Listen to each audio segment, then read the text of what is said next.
Hello everyone, back to back my channel online preparation Adda. आज हम लेकर आए हैं CTET previous year question 26 June 2011 paper 2 बाल विकास एवं शिक्षा शास्त्र। क्वेश्चन नंबर 1, बच्चे के विकास के सिद्धांतों को समझना शिक्षा की सहायता करता है। ऑप्शन 1, शिक्षार्थी की आर्थिक पृष्ठभूमि को पहचानने में। 2, शिक्षार्थियों को क्यों पढ़ाना चाहिए यह औचित्य स्थापित करने में। 3, शिक्षार्थियों की भिन्न अधिगम शैलियों को प्रभावी रूप से संबोधित करने में। 4, शिक्षार्थी के सामाजिक स्तर को पहचानने में। तो बच्चे के विकास के सिद्धांतों को समझना शिक्षक सहायता करता है, तो इसका सही जवाब होगा ऑप्शन नंबर 3, शिक्षार्थी की भिन्न अधिगम शैलियों को प्रभावी रूप से संबोधित करने में। अब नेक्स्ट क्वेश्चन पे चलते हैं। क्वेश्चन नंबर 2, पुरुष स्त्रियों की अपेक्षा ज़्यादा बुद्धिमान होते यह कथन है। ऑप्शन 1 सही हो सकता है। 2, लैंगिक पूर्वाग्रह को प्रदर्शित करता है। 3, बुद्धि के भिन्न पक्षों के लिए सही है। 4, ये सभी सही है। तो पुरुष स्त्रियों की अपेक्षा ज़्यादा बुद्धिमान होते हैं यह कथन लैंगिक पूर्वाग्रह को प्रदर्शित करता है, तो इसका सही जवाब होगा ऑप्शन नंबर 2। अब नेक्स्ट क्वेश्चन पे चलते हैं। क्वेश्चन नंबर 3, इरफान खिलौने को तोड़ता है और उसके पुर्जे को देखने के लिए उन्हें अलग अलग कर देता है, आप क्या करेंगे? ऑप्शन नंबर 1, उस पर हमेशा नज़र रखेंगे। 2, उसके जिज्ञासु स्वभाव को प्रोत्साहित करेंगे और उसकी ऊर्जा को सही दिशा में संचालित करेंगे। 3, उसे समझाएंगे कि खिलौने को तोड़ना नहीं चाहिए। 4, इरफान को खिलौने से कभी भी नहीं खेलने देंगे। तो खिलौने को तोड़ना और उसके पुर्जे को अलग अलग कर देना, तो इसका सही जवाब होगा ऑप्शन नंबर 2, उसके जिज्ञासु स्वभाव को प्रोत्साहित करेंगे और उसकी ऊर्जा को सही दिशा में संचालित करेंगे। अब नेक्स्ट क्वेश्चन पे चलते हैं।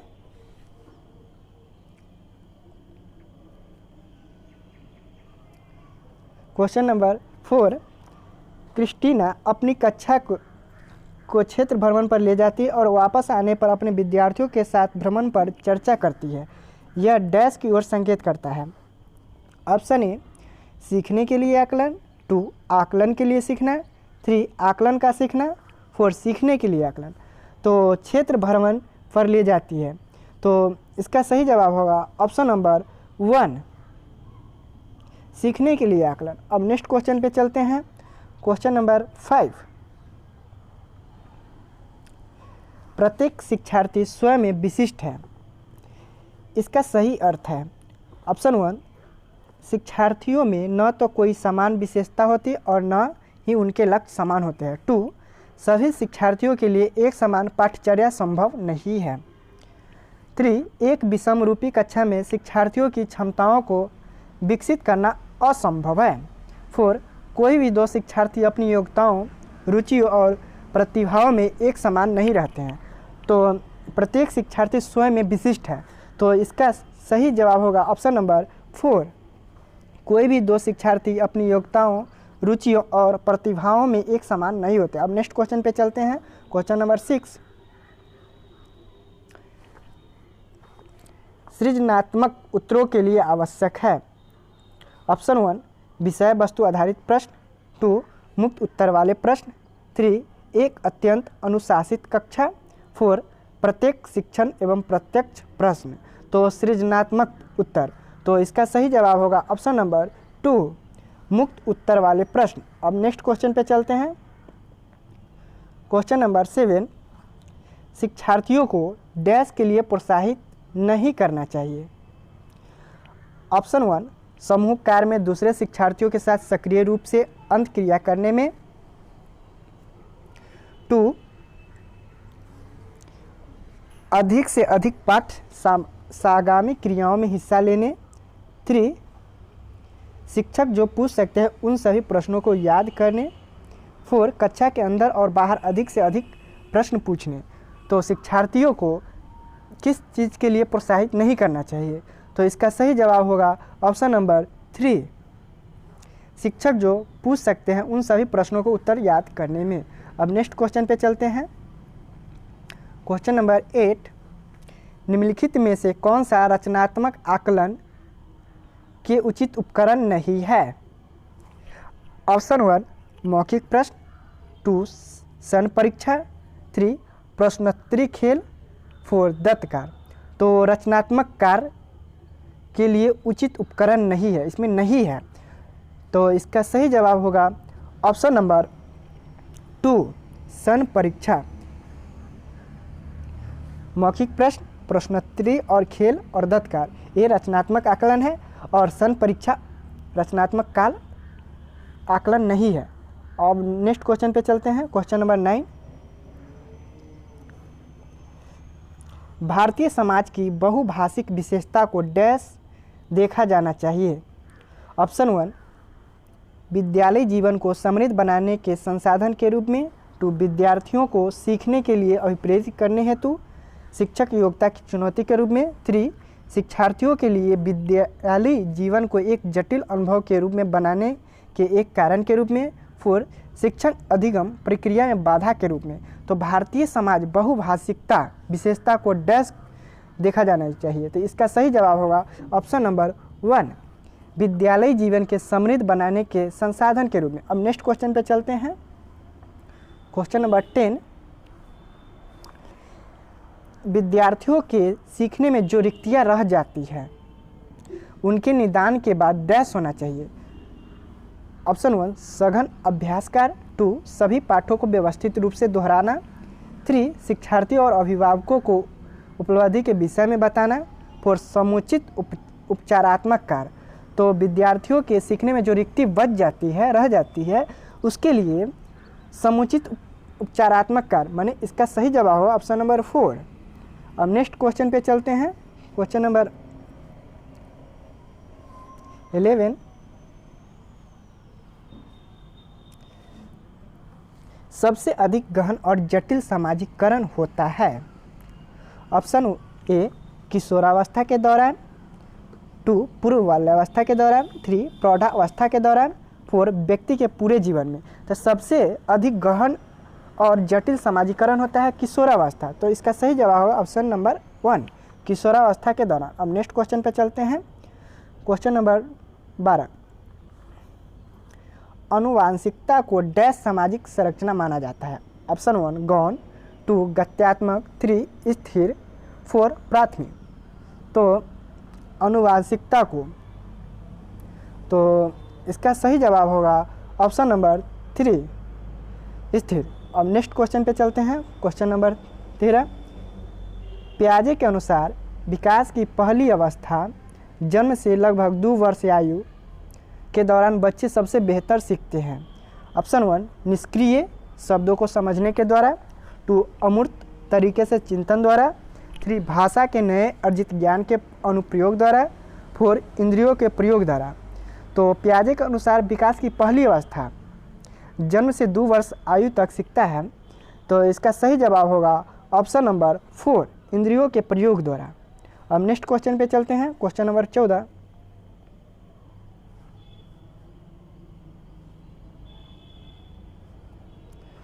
निम्नलिखित में से कौन सा समझ के लिए शिक्षण को प्रदर्शित नहीं करता है। ऑप्शन 1 नियम कैसे काम करता है इसे स्पष्ट करने हेतु उदाहरण उपलब्ध कराने के लिए विद्यार्थियों को पढ़ाना, 2 समानता और अंतर देखते और सादृश्यता स्थापित करने के लिए विद्यार्थियों को सहायता करना, 3 विद्यार्थियों को एकांकित तथा और प्रक्रियाओं को याद करने के योग्य बनाना, 4 परिघटनाओं या अवधारणाओं को अपने शब्दों में अभिव्यक्ति करने के लिए विद्यार्थियों को कहना। तो समझ के लिए शिक्षण, तो इसका सही जवाब होगा ऑप्शन नंबर 3 विद्यार्थियों को एकांकित तथ्यों और प्रक्रियाओं को याद करने के योग्य बनाना। अब नेक्स्ट क्वेश्चन पे चलते हैं। क्वेश्चन नंबर 15, सीखने का वह सिद्धांत जो पूर्ण रूप से और केवल अवलोकनीय व्यवहार पर आधारित है। तो सीखने के लिए डैश सिद्धांत से संबंध है। तो ऑप्शन 1 विकासवादी, 2 व्यवहारवादी, 3 रचनावादी, 4 संज्ञानवादी। तो सीखने का सिद्धांत जो पूर्ण रूप से केवल अवलोकन व्यवहार पर है। तो इसका सही जवाब होगा ऑप्शन नंबर 2 व्यवहारवादी। अब नेक्स्ट क्वेश्चन पे चलते हैं। क्वेश्चन नंबर 16,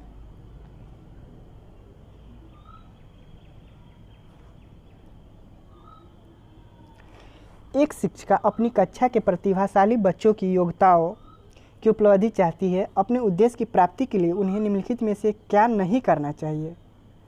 ऑप्शन 1, तनाव को नियंत्रित करना सिखाना। 2, विशेष ध्यान के लिए उन्हें उनके समकक्षों से अलग करना। 3, उनकी सृजनात्मकता को समृद्ध करने के लिए उन्हें चुनौती देना। 4, गैर शैक्षणिक गतिविधियों में आनंद लेना सिखाना। तो एक शिक्षिका अपनी कक्षा में प्रतिभाशाली बच्चों की योग्यता की उपलब्धि चाहती है, तो उद्देश्य की प्राप्ति से कौन सा कथन नहीं होना चाहिए? तो इसका सही जवाब होगा ऑप्शन नंबर 2, विशेष ध्यान के लिए उन्हें उनके समकक्षों से अलग करना। अब नेक्स्ट क्वेश्चन पे चलते हैं, क्वेश्चन नंबर 17।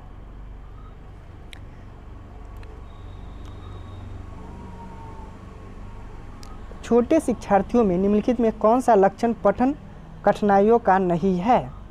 ऑप्शन 1, पठन गति और प्रभाव में कठिनाई।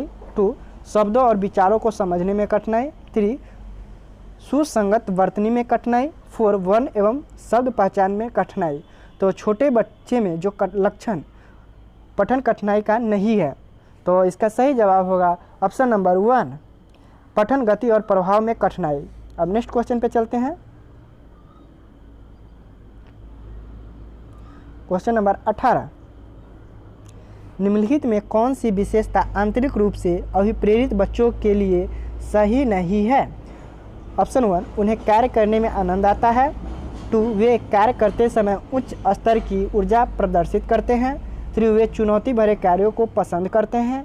4, वे हमेशा सफल होते हैं। तो अभिप्रेरित बच्चों के लिए सही नहीं है, तो इसका सही जवाब होगा ऑप्शन नंबर 4, वे हमेशा सफल होते हैं। अब नेक्स्ट क्वेश्चन पे चलते हैं,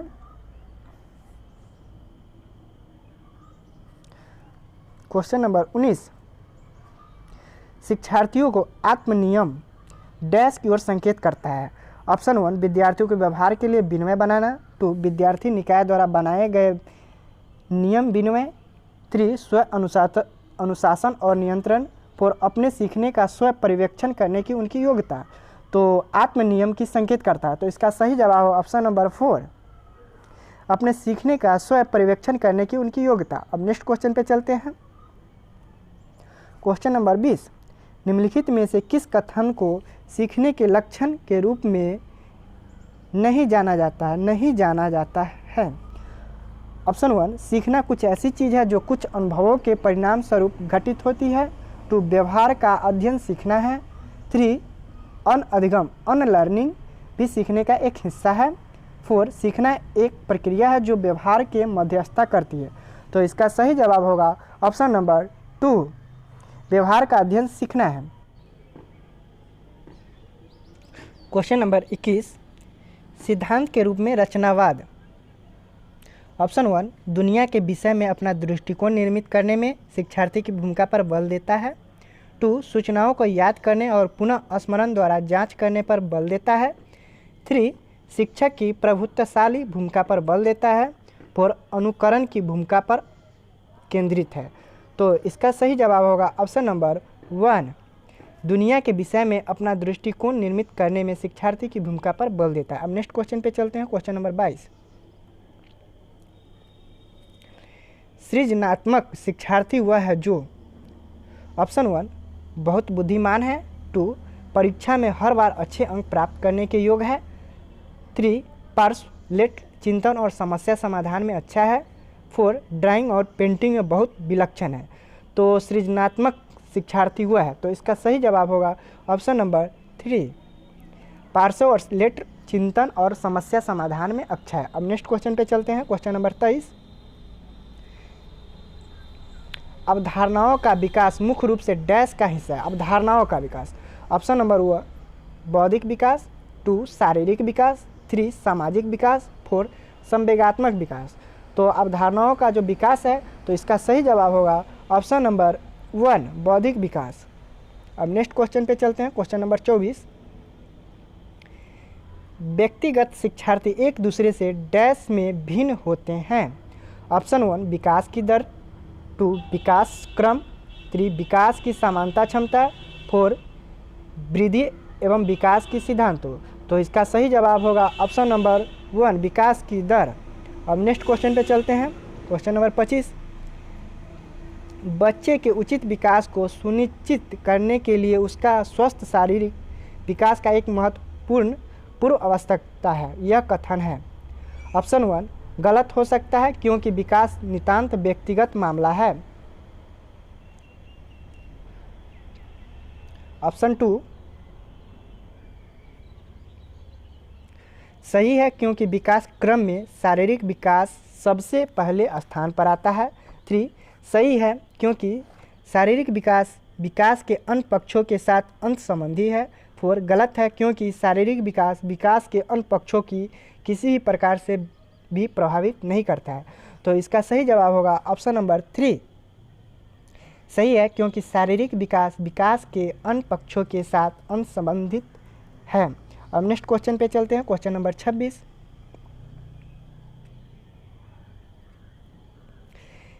मानव विकास कुछ विशेष सिद्धांतों पर आधारित है। निम्नलिखित में से कौन सा मानव विकास का सिद्धांत नहीं है? मानव विकास का सिद्धांत नहीं है वो पूछ रहा है।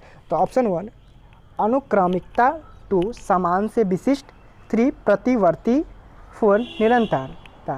तो इसका सही जवाब होगा ऑप्शन नंबर 3 प्रतिवर्ती। अब नेक्स्ट क्वेश्चन पे चलते हैं। Question number 27। निःशक्त बच्चों के लिए समेकित शिक्षा को केंद्रीय प्रायोजित योजना का उद्देश्य है डैश में निःशक्त बच्चों को शैक्षिक अवसर उपलब्ध कराना है। तो इसका सही ऑप्शन नंबर 1 विशेष विद्यालयों में, 2 मुक्त विद्यालयों में, 3 ब्लाइंड रिलीफ एसोसिएशन के विद्यालय, 4 नियमित विद्यालयों में। तो निःशक्त बच्चों के लिए जो प्रायोजित योजना उद्देश्य है तो इसका सही जवाब होगा ऑप्शन नंबर 4 नियमित विद्यालयों में भी वो सीख सकता है। तो अब नेक्स्ट क्वेश्चन पे चलते हैं। Question number 28।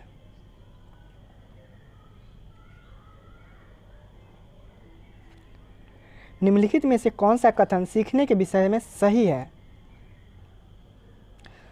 ऑप्शन 1 सीखना उस वातावरण में प्रभावी होता है जो संवेगात्मक रूप से सकारात्मक और शिक्षार्थियों को संतुष्ट करने वाला हो। 2 सीखने के किसी भी चरण पर सीखना संवेगात्मक कारणों से प्रभावित नहीं होता है। 3 सीखना मूल रूप से मानसिक क्रिया है। 4 बच्चों द्वारा की गई त्रुटि यह संकेत करती है कि किसी तरह का सिखाना नहीं है। तो सीखने के विषय में सही है, इसको सही कथन को पहचानना है। तो इसका सही जवाब होगा ऑप्शन नंबर 1 सीखना उस वातावरण में प्रभावी होता है जो संवेगात्मक रूप से सकारात्मक हो और शिक्षार्थियों को संतुष्ट करने वाला हो। अब नेक्स्ट क्वेश्चन पे चलते हैं। Question number 29।